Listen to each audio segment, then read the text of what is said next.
কয়েকটা টিপস যদি তুমি ফলো করো তাহলে তোমার এই পাকান পিটি হওয়াতে কেউ আটকাতে পারবে না।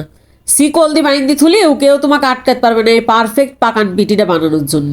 ঠিক আছে, আমি একেবারে ভিডিওতে A to Z তোমাকে টিপস সহ একদম সুন্দর করে দেখে দিচ্ছি, ভিডিওটা মনোযোগ সহকারে দেখি নাও। আর কার কোন এলাকায় এই পিটিটার নাম কি বলে আমাকে একটু জানিয়ে যাবা, ঠিক আছে? আমাদের এলাকায় বলে হচ্ছে পাকান পিটি। তো যাই হোক, এখন হচ্ছে চালের গুঁড়া দিয়ে দিচ্ছি তোমার 2 কাপ পরিমাণ, আর 1 কাপ পরিমাণ দিয়ে দিচ্ছি হচ্ছে ময়দা, আর 1 কাপ পরিমাণ চিনি। এই পরিমাণ গুণ একেবারে ভুল হওয়া যাবে না, একদম পারফেক্ট হতে হবে কিন্তু এই মাপগুণ, ঠিক আছে? মনে যদি না থাকে শেয়ার মেরে রাখো, যখন ভিডিওটা মানে দেখবা আর বানাবা, যখন এই রেসিপিটা করবা, তাহলে ইনশাল্লাহ একদমই ভুল হবে না। আর ফ্লেভারের জন্য আমি এখানে দিয়ে দিচ্ছি হচ্ছে এলাচ গুঁড়া করা। সেই গুঁড়ো কলম কীভাবে তোমরা তো দেখিয়ে নিলি, ওইভাবে গুঁড়ো করে আমি দিয়ে দিচ্ছি। তোমাকে যদি এই এলাচটা পছন্দ না হয় নাও দিতে পারো, আমার খুব ভালো লাগে এই জন্য আমি দিই। এখন এই এলাচ গুঁড়াটা আমি ওই ময়দার মধ্যে দিয়ে দিলাম, দিয়ে ভালো করে আগে এইগুনকে আমি মাখিয়ে নেব। তার আগে সামান্য পরিমাণ দিলাম লবণ, ঠিক আছে? এইগুন দেওয়ার পরে এখন খুব ভালো করে হাত দিয়ে এই শুকনো উপকরণগুলো মাখিয়ে নিচ্ছি। নেওয়ার পরে একদম ঠান্ডা পানি, ঠিক আছে, মানে কলের তে নিয়ে আসবা, ট্যাপের তে নিয়ে আসবা, নিয়ে এসে গপা গপ মেরে দিবা। কোনো গরম টরম করার কোনো ঝামেলা নেই। এখানে আমি 1 কাপ পরিমাণ নিয়ে নিছি। 1 কাপ আমার লাগবে না, কটটুক বাইসে যাবে, আমি তোমাকে দেখাচ্ছি। চালের গুঁড়ো যদি শুকনো হয় তাহলে একটু বেশি লাগতে পারে, এটি ভিজা চালের গুঁড়ো তো আমি গুঁড়ো করে ব্যালেন্ডারে গুঁড়ো করে ফ্রিজে রেখে দিয়েছিলাম। তো তোমাকে যদি শুকনোটাও হয় কোনো সমস্যা নেই, বাজারের থেকে কিনা যে আতপ চালের গুঁড়ো আছে ওইটি দিয়েও করতে পারবে, একই রকম হবে।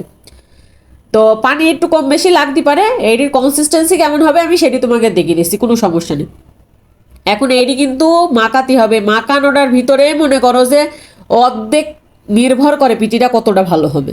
এটিকে প্রায় আমি 10 মিনিট মতন খুব ভালো করে হাত দিয়ে মাখি দিচ্ছি। হ্যাঁ, তোমরা কিন্তু এটি অবশ্যই করবা। আর এই যে এই পরিমাণ পানিটা আমার বাইসে গেছে।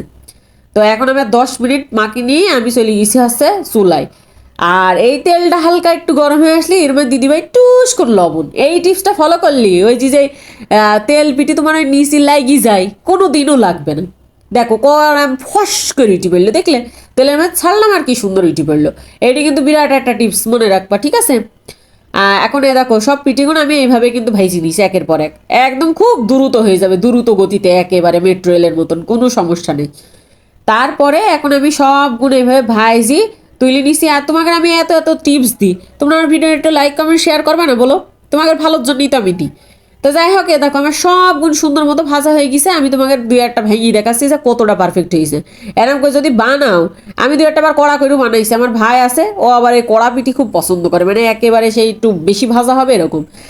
এরকম করে বানালেই পিঠিটা নরম থাকবে, একেবারে মনে করো 2-1 দিন পর্যন্ত একেবারে নরম থাকবে।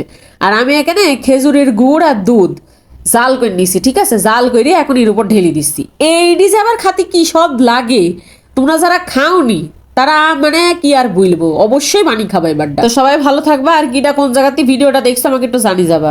আল্লাহ হাফেজ।